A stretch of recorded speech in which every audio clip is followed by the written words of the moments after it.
Dhaka stock এক্সচেঞ্জে এক সপ্তাহের ব্যবধানে বাজার মূলধন কমেছে প্রায় 17,000 কোটি টাকা।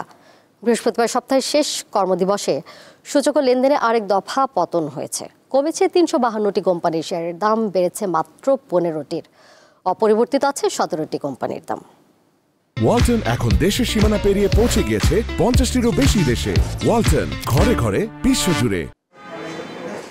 দেশের প্রধান পুঁজিবাজার ঢাকা স্টক এক্সচেঞ্জে গত সপ্তাহের প্রথম কার্যদিবসের লেনদেন 400 কোটি টাকা ছাড়ায় শেষ কর্মদিবসে হয় 383 কোটি টাকা। আর ডিএসইএক্স সূচক 122 পয়েন্ট কমে দাঁড়ায় 4702 পয়েন্টে। সপ্তাহ শেষে গড় লেনদেন দাঁড়ায় 354 কোটি টাকায়। রবি থেকে বৃহস্পতিবার মোট বাজার মূলধন কমে যায় 16,941 কোটি টাকা।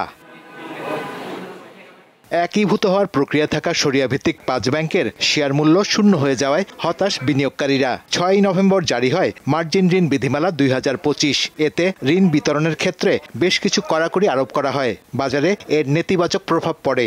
আমাদের তো ওইভাবে অর্থ সম্পদ নাই যে আমরা একবার শেষ হলে শূন্য হলে কোটে আবার টাকা পাবো, টাকায় নিয়ে অ্যাডজাস্ট করবো। কিন্তু আমাদের তো সাথে সাথে ভোটস লোন করে তারা টাকা কেটে নিচ্ছে, যার জন্য আমাদের পোর্টফোলিও শূন্য হয়ে যাচ্ছে।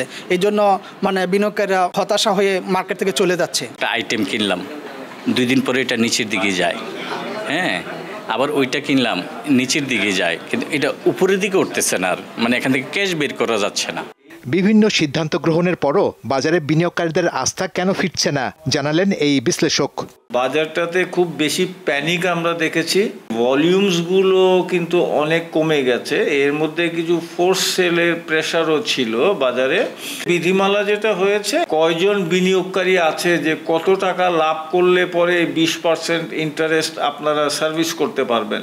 সো এইটা একটা টাইম বাউন্ড হলে পরে বিনিয়োগকারীরা বেঁচে যেত এবং এই যে ফোর্স সেল যে আসে বাজারে, যে একটা প্রেশার আসে, সেই প্রেশার থেকে বাজারটা বাইচা যেত।